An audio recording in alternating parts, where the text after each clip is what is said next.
Hello everyone, কেমন আছেন সবাই? সবাই ভালো আছেন তো? আশা করব সবাই খুব ভালো আছেন। আমরাও কিন্তু ভালো আছি এখন। আমার চ্যানেলের নতুন একটা ব্লগে আপনাদের সবাইকে স্বাগত জানিয়ে আজকের ভিডিওটি শুরু করছি। আজকে রবিবার, দিনটি আজকে 30শে মার্চ। আর আজকের ডেটে তো জার্মানিতে ঘড়ি চেঞ্জ করা হয়, মানে 1 ঘন্টা করে টাইম এগিয়ে দেওয়া হয়, তাই সকালটা আজকে একটু বেশ লেট করে শুরু হয়েছে। এখন বাজে ওই 10টার মতো। আর বাইরেটা দেখুন, যেহেতু এপ্রিল মাস চলেই এলো, চেরি ব্লজম কিন্তু ফুটে গেছে। এখন যে কি সুন্দর লাগে না গাছগুলোকে দেখতে। তো যাই হোক, আজকে আমি আর বেশি কথা বলবো না। সকালবেলাটা আমাদের ব্রেকফাস্ট অলরেডি হয়েই গেছে, দেখতেই পেলেন। এখন আমি চলে এসেছি রান্নাঘরে লাঞ্চের প্রিপারেশন করার জন্য। বেশ অনেক দিনই হলো চ্যানেলে কোনো বড় ব্লগ আপলোড করা হয়নি, কারণ আমরা এই সপ্তাহেরই ওই সোমবার থেকে বৃহস্পতিবার অবধি বেড়াতে গেছিলাম। তো এসেই তো তারপরে যেমন হয় বেড়াতে গেলে, এসে প্রচণ্ড টায়ার্ডনেস থাকে, জিনিসপত্র কাছাকাছি করার থাকে, প্যাকিংগুলোকে আনপ্যাক করার থাকে, সব কিছু মিলিয়ে বেশ একটু সময় লেগেই গেছিলো, তাই আর বড় ব্লগ করা হয়নি। এখন আমি ভাবলাম যে অনেক দিন তো হয়নি, তো আজকের দিনেই একটা নাহলে ব্লগ শ্যুট করা যাক, সেই জন্যই আজকে ক্যামেরা হাতে নিলাম। আজকে লাঞ্চের মেনু একেবারে আহামরি কিছু হবে না। গতকাল ভেবেছিলাম যে আজকে একটু চিকেন বানাবো, কিন্তু হঠাৎ করেই আজ সকালবেলা আমাদের এক বন্ধু ফোন করে বলল যে আজকে আমরা মন্দিরে যাব, ইস্কন মন্দিরে, তো যেতে চাই কি না। তো আমরা বললাম আমরা তো এখানে এসে কখনো এর আগে মন্দিরে যাইনি, কখনো দেখাই হয়নি কীরকম কি মন্দির আছে না আছে, তো ভাবলাম একসঙ্গে যাওয়াই যাবে। সেই জন্য আজকে আর চিকেনটা করলাম না, চিকেনটা থাক, মাছই বানাবো। আর তার সঙ্গে তো কিছু সবজি বানাতেই হবে, তো শাক বানাবো। বাইরে বেড়াতে যাওয়ার চক্করে এত উল্টোপাল্টা খেয়েছি, আর এসেও সেরকমভাবে আর রান্না করা হয়নি। ওই টুকটাক ডাল, আলু সেদ্ধ, ডিম সেদ্ধ, ভাত, ডিম ভাজা এইসবই বানিয়েছি। তো আজকেই আমি অ্যাকচুয়ালি প্রথম সবজি বানাচ্ছি। আর ফ্রিজে তো মাছ ছিলই, পাবদা মাছ ছিল, তো পাবদা মাছ দিয়ে ঝাল করব আর শাকের একটা তরকারি করব সমস্ত সবজি মিশিয়ে। এই পাবদা মাছ যখনই আমি ভাজি, পাবদা মাছ কেন, যে কোনো যখন মাছ ভাজি, আমি ওই মাছ ভাজার চারিদিকটা যে বাকি ওভেনগুলো ফাঁকা থাকে ওখানটাতে খবরের কাগজ দিয়ে পুরো ঘিরে দিই। কারণ এই মাছ ভাজলে ভীষণ তেল ছিটোয়, তো ওই তেলগুলোকে না মুছতে বড্ড কষ্ট হয়। তো পেপার কাগজ সমেত দিলে পেপার কাগজের উপরে যা তেল পড়ে তো ওগুলোকে আমি ডাইরেক্ট ফেলে দিই, তাহলে নিচটা আর অতটা নোংরা হয় না। রান্না করতে গেলে তো একটু নোংরা হয়, সেটা আমি ক্লিন করেই নেব, কিন্তু ওই চারদিকটা তেল ছিটলে বড় কষ্ট হয়। তো মাছ ভাজা হয়ে গেছে। পাবদা মাছে এত তেল ছিটায় আর নিজের গায়ে হাতেও তেল পড়ে, তো খুব দূর থেকে হালকা হালকা করে আমি মাছটাকে ভেজে নিয়েছি। নর্মাল ওই কালো জিরে ফোড়ন আর কাঁচা লঙ্কা ফোড়ন দিয়ে সর্ষে বাটা দিয়ে এই পাবদা মাছের ঝালটা করব। সর্ষে তো এখানে আমি বাটি না, সর্ষে গুঁড়ো কিনতে পাওয়া যায়, ওটাই ইউজ করে দিই। ওর সঙ্গে একটু পোস্ত দিয়ে দিই, গোটা পোস্ত। এই যে আমার মোটামুটি ঝালটা রেডি হয়ে গেছে, এবার শাকটা বানালেই হবে।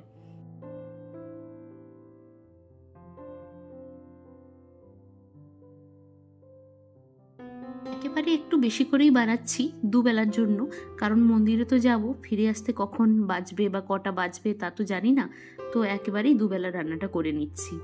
এরপর আমি বানাচ্ছি শাক। শাক বানানো আর দেখানোর কি আছে, পালং শাক ছাড়া এখানে তো আর সেরকম কিছু শাক পাওয়া যায় না। মাঝে মাঝে ওই মূলো শাকটা পাওয়া যায়, ওটাই নিই।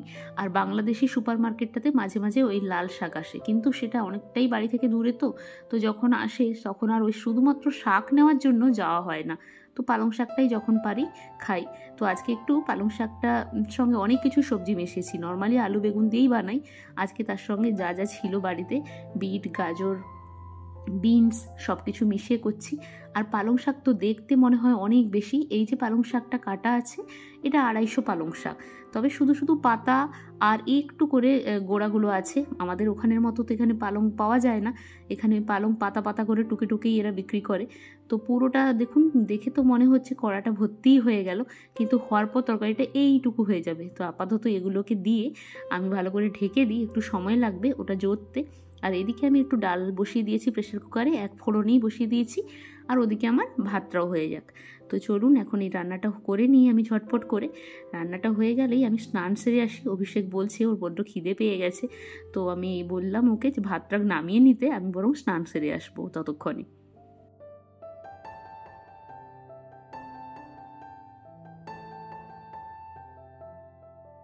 এই যে স্নান করাও আমার হয়ে গেছে আর অভিষেককেও খেতে দিয়ে দিয়েছি, একসঙ্গেই বসে গেছি। মাথা থেকে আর আজকের গামছাটাও খোলা হয়নি, শ্যাম্পু করেছি, টাওয়েলে ঠিক মোছা হয় না চুলটা, তাই গামছা দিয়েই আমি চুলটা নিয়েছি মুছে। ওটা হলে সুবিধে হয়, জলটা তাড়াতাড়ি শুষে যায়।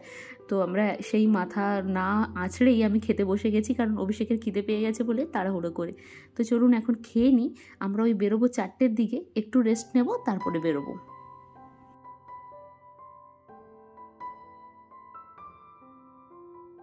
সকালের দিক করে আকাশটা বেশ পরিষ্কার থাকলেও এই 11টা 12টার পর থেকে দেখছি আকাশটা বেশ অন্ধকার হয়ে এসছে। তো এখন বাজে ওই 3:30টার মতো। কালকে একটা তরমুজ কিনে নিয়ে আসা হয়েছিল, এটার ওয়েট প্রায় 3 কিলোর মতো। হাফ কালকে খেয়েছি আর হাফ আমি ভালো করে ওই ফ্রেশ যে পেপারগুলো পাওয়া যায় ওগুলো দিয়ে মুড়ে ফ্রিজে উল্টে রেখে দিয়েছিলাম একটা। তো আজকে বাকিটা ভাবলাম খেয়ে নিই, কারণ শনি রবিবার ছাড়া সঙ্গে এতটা ফল খাওয়া পসিবল হয় না। আর তরমুজ তো চারিদিকে জল টল হয়, তো এই ছুটির দিনে খাওয়াটাই বেস্ট। তো আজকে না শেষ করলে কালকে আবার মানডে হয়ে যাবে, তো আজকের মধ্যেই একে শেষ করতে হবে। আর মন্দিরে যাব, একটু খিদেও পেয়ে গেছে, তো ভাবলাম তরমুজটা খেয়েই বেরোনো যাক। আমি তো আবার কাটতে কাটতে একটু শুরু করে দিলাম, এত মিষ্টি ছিল তরমুজটা। আর ফ্রিজে রেখেছি তো আরও বেশি ঠান্ডা হয়ে গেছে। যদিও এখানে কোনো গরম নেই, তাও ফ্রিজের জিনিস খেতে তো বরাবরই ভালো লাগে। তো চলুন এখন খেয়ে একটা টেস্ট করে তো নিয়েইছি, এবার অভিষেককেও দেবো, একসঙ্গে কেটে নিই। তো থালার মধ্যে সুন্দর করে কেটে আমি সাজিয়ে নিয়েছি, অভিষেককে দিই এক থালা, আর আমারও ওখানে আরেক থালা আছে। তো প্রথমে অভিষেক বললো আগে এই থালাটা শেষ করা হোক, তারপরে বাকি থালাটা খাওয়া হবে। তো চলুন এখন দুজনে মিলে একটু খেয়ে নিই, তারপর আমাদেরকে তো রেডি হতে হবে। আমাদের বাড়ি থেকে মন্দিরটার ডিস্টেন্স প্রায় ওই 1 ঘন্টা 10 মিনিটের মতো, বেশ অনেকটাই দূরে।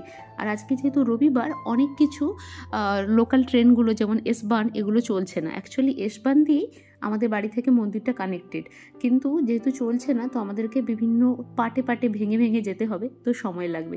এই যে আমি একটা ড্রেস পরে নিয়েছি নর্মালভাবে, আর অভিষেকও রেডি হয়ে গেছে। আমি না এই মিরর ইমেজগুলো ঠিক নিতে পারি না, কীভাবে যে লোকে নেয় কি সুন্দর করে। আমি তো চেষ্টা করি অনেকবারই, ক্যামেরাটা কোথায় ধরলে যে পুরোটা আসবে একসঙ্গে আমি ঠিক বুঝে উঠতে পারি না। যাই হোক, একটু এদিক ওদিক করে একটা মোটামুটি ক্লিপস নিলাম। তো চলুন এখন যাওয়া যাক। ট্রেনেও উঠে গেছি আমরা, এবার এখান থেকে একসঙ্গে মিট করব আমাদের ওই বন্ধুদের সঙ্গে সেন্ট্রাল স্টেশনে। ওখান থেকে যাব, ওখান থেকে 15-20 মিনিটের মতো রাস্তা। পৌঁছেই গেছি মন্দিরে। কি সুন্দর ঠাকুরটা দেখতে লাগছে। এখানে তো মন্দিরের মতো হয় না, ইস্কন মন্দির হলেও একটা রুমের ভেতরেই হয়। তো আমাদের না একটু কেমন কেমন লাগছিল ভিডিওটা করতে, আর অভিষেককেই ভিডিওটা করছিল, তাই ও একটু অল্প স্বল্পই ক্লিপস নিয়েছে। পরে কখনো গেলে আপনাদেরকে ভালো করে দেখাবো। আর আমাদের পৌঁছতে বেশ অনেকটাই লেট হয়ে গেছে। জানা ছিল না তো ঠিক, রবিবার দিন 2টো থেকে 6টা অবধি খোলা থাকে। আমরা ভাবলাম 4টের দিকে যাব, তাহলেই হবে। তো আস্তে আস্তে বেশ একটু লেটই হয়ে গেছে। তো পরের বারে এলে টাইম করে আসবো। এখানে অনেকক্ষণ ধরে কীর্তন হয়, অনেকেই এসেছে, প্রচুর ইন্ডিয়ানরা এসেছে, বাঙালিরা তো এসেছেই, সেই সঙ্গে সঙ্গে ইন্ডিয়ানরাও এসেছে। তারপরে অবাক কাণ্ড দেখুন, আমরা তো জানতামই না যে এখানে ভোগ দেয়। ভোগের ব্যাপারে এখানে অনেক কিছুই আছে, ভাত আছে, রুটি আছে, ডাল ছিল, পনিরের তরকারি ছিল, একটা সবজি ছিল, স্যালাড ছিল, কাটা ফল ছিল, সুজি ছিল, সেই সঙ্গে ছিল একটা দই টাইপের, একটা রায়তা টাইপের একটা জিনিস, রায়তা বা শ্রীখণ্ড এইরকম টাইপের একটা কিছু ছিল। তো আমরা এখন সবাই মিলে খেতে বসছি। খুবই খারাপ লাগছে, আরও একটু আগে এসে বসা উচিত ছিল। আমাদের আস্তে আস্তে অনেক লেট হয়ে গেছে, তো এসে ওই আধ ঘন্টার মতোই টাইম পেয়েছি, তারপরে এরা ভোগ নিবেদন করেছে। তো চলুন, আজকের এই মন্দিরটা তো এসে ভীষণ ভালো লাগলো। পরে আপনাদের সঙ্গে আরও একদিন খুব ভালো করে এই ভিডিওটা শেয়ার করব। আপাতত আজকে আমাদেরকে বাড়ি ফিরতে হবে। ভোগ খাওয়া হয়ে গেছে, এখন বাজে সন্ধ্যে 7টা। আর বাইরে না আজকে বিকেল থেকে অসম্ভব ঠান্ডা পড়ছে আর অসম্ভব হাওয়া চলছে। হঠাৎ করেই আমরা একটা করেই জ্যাকেট পরে এসেছি, কদিন ধরে বেশ একটু গরম গরম হচ্ছিল বলে, কিন্তু আজকে ভীষণ ঠান্ডা। তো এখন বাইরে বেরোনো যাক, আর বাড়িও ফিরতে হবে। এখন তো অলরেডি 7টা বেজেই গেছে, 8টা 8:30 বেজেই যাবে আমাদের বাড়ি ফিরতে। তো চলুন আজকের ভিডিওটা তাহলে এখানেই শেষ করি। দেখা হবে আপনাদের সঙ্গে অন্য একটা ভিডিওতে। আপনারা ততক্ষণ সবাই ভালো থাকবেন, সুস্থ থাকবেন। যদি ভিডিওটা ভালো লাগে তাহলে অবশ্যই লাইক, শেয়ার, সাবস্ক্রাইব করবেন। Bye bye.